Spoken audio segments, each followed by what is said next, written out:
মারা যায় তার আমল বন্ধ হয়ে যায়, সে ভালো করতে পারে না, মন্দ করতে পারে না। কিন্তু আল্লাহর বিশাল একটা রহমত যে মানুষ মৃত্যুর পরেও তাদের কবরে দুটো জিনিস পৌঁছায়, একটা হলো দান আর একটা দোয়া। যেটা হাদিসে আল্লাহ রাসূল বর্ণনা দিলেন, ইযা মাতাল ইনসান ইনকাতা আনহু আমালুহু ইল্লা মিন সালাসাতিন ইল্লা মিন সাদাকাতিন জারিয়াতিন আও ইলমিন ইউনতাফাউ বিহা আও ওয়ালাদিন সালিহিন ইয়াদউ লাহু। এখানে সাদাকায়ে জারিয়ায় তিনটে জিনিস নবী বর্ণনা দিলেন। এই তিনটে জিনিসকে যদি একত্রিত করা হয় তাহলে দুটো হইয়া যায়, একটি হলো দান আর একটি হলো দোয়া। এটাও বন্ধ হয়ে যাওয়ার কথা ছিল, কারণ মানুষ যখন মরে যায় তখন ভালো মন্দ দুটোই তো বন্ধ হয়ে যায়। কিন্তু এখানকার আবার দানার দুটো জিনিস তার কবরে পৌঁছানোর জন্য আল্লাহ বলে দিলেন যে মৃত্যুর পরও কবরে পৌঁছায়। এটা কেন? এটা আল্লাহর বিশাল একটা রহমত, বন্ধ হয়ে যাওয়ারই কথা। কিছু কিছু আলেম আবার বলেই ফেলে যে মানুষ মরে যাওয়ার পর তার নামে কোনো দানও হয় না, তার নামে কোনো দোয়াও হয় না, এবং তার নামে কোনো নেকিও পৌঁছানো হয় না। এরা বাড়াবাড়ি করে বলে, কারণ ইল্লা মিন সালাসাতিন ইল্লা মিন সাদাকাতিন জারিয়াতিন এইটুকু আর না বলে এতটুকুই বলে ইযা মাতাল ইনসান ইনকাতা আনহু আমালুহু। আর বলারও কথা বন্ধ, কিন্তু ওটাও হয়ে যাওয়ারই কথা। কিন্তু আল্লাহর রহমত ওটা জারি থাকে কেন জানেন? এটা তারই মাল, যেটা তারা দান করে এটা কিন্তু তারই মাল।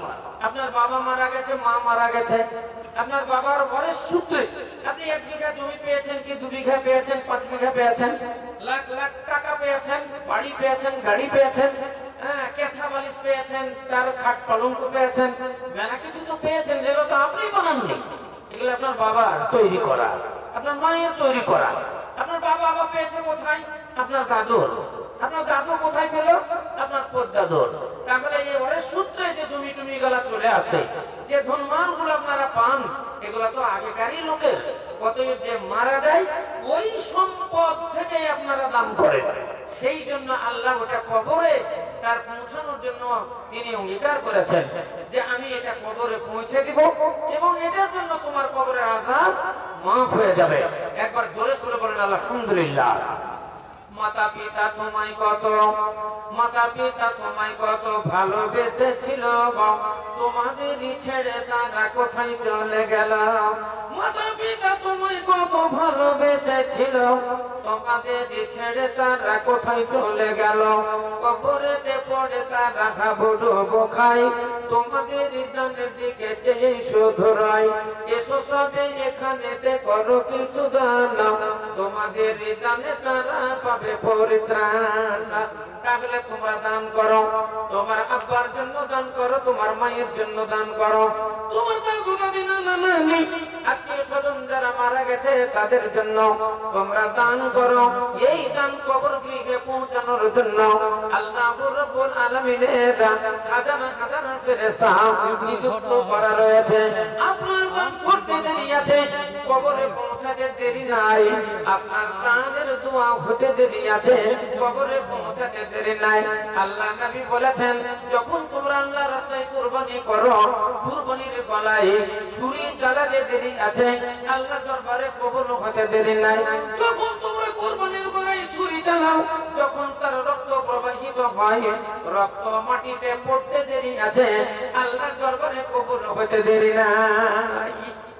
জীবনেরা মা বোনেরা, আপনারা জানেন আপনাদের এই গোপন পাহাড়ি গ্রামে এই জুম্মা মসজিদের উন্নতি করবে আজকের এই বিরাট ধর্মীয় সভা, এবং আপনাদের আজকের সভার আলোড়ন সৃষ্টিকারী বক্তা জনাব মাওলানা বদরুদ্দোজা নদী সাহেব, উনিও এসে উপস্থিত হয়ে গেছেন। ইনশাআল্লাহ আমাদের পরে উনিও এসে আপনাদের স্টেজে উপস্থিত হবেন। কিন্তু কথা হলো, লোকজনের তো দরকার। আপনাদের গ্রামে যত লোক আছে সমস্ত লোকগুলো যদি এসে প্যান্ডেলের তলায় বসেন তাহলে তো প্যান্ডেলটা লোড হয়ে যাবে। এখন পর্যন্ত আপনারা প্যান্ডেলে আসেননি, মোটামুটি বেশ কিছু লোক চলে এসেছেন।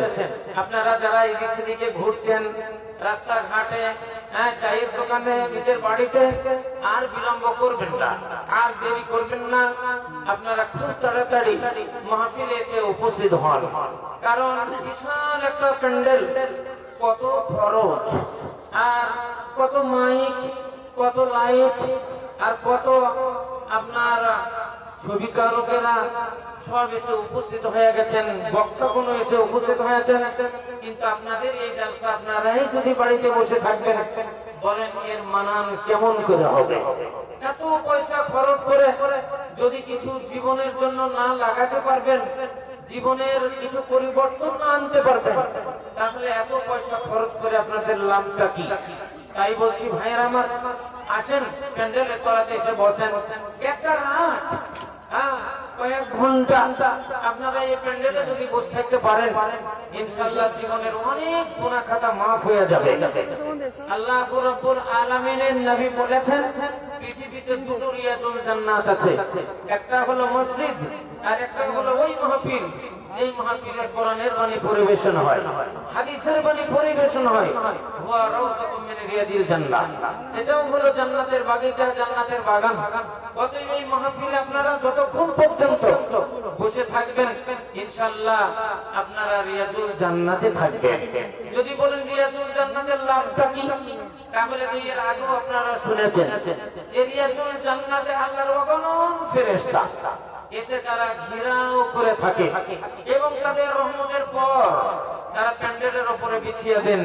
যত ঈমানদার বান্দা বান্দীরা ওই প্যান্ডেলের তলাতে আসে, আল্লাহ রাব্বুল আলামিনের করুণা তাদের উপরে বর্ষণ হয়, আল্লাহর রহমত তাদের উপরে বর্ষণ হয়, আর ফেরেশতারা তাদের জন্য মাগফিরাতের দোয়া করে। এই আল্লাহ, তোমার এই পাপী তাবী গুনাহগার বান্দারা এসে এই প্যান্ডেলের তলাতে রিয়াজুল জান্নাতে উপস্থিত হয়ে গেছে। আল্লাহ মসজিদের জন্য তারা মোটা মোটা দান, 1000, 2000, 5000, 10000, 20000 করে দান এই মসজিদের জন্য দিচ্ছে। আল্লাহ তোমার ঘর নির্মাণের জন্য, আল্লাহ এদের জীবনের গুনাহ খাতা তুমি মাফ করে দাও।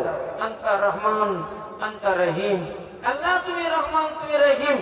আল্লাহ রাব্বুল আলামিন খুব আনন্দিত হন, আল্লাহ খুব খুশি হন, আর আপনাদের আমাদের জীবনের গুনাহ খাতা আল্লাহ রাব্বুল আলামিন তার রহমতে তিনি মাফ করে দেন। তাই ভাইয়ের আমার, আর বাড়িতে না বসে থেকে আপনারা প্যান্ডেলের তলাতে আসেন, ইনশাআল্লাহ অশেষ পুণ্যের অধিকারী হবেন। আর আমাদের ধর্মীয় সভা, এই ধর্মীয় সভাতে বসলে অনেক কিছু জানতে পারা যায়।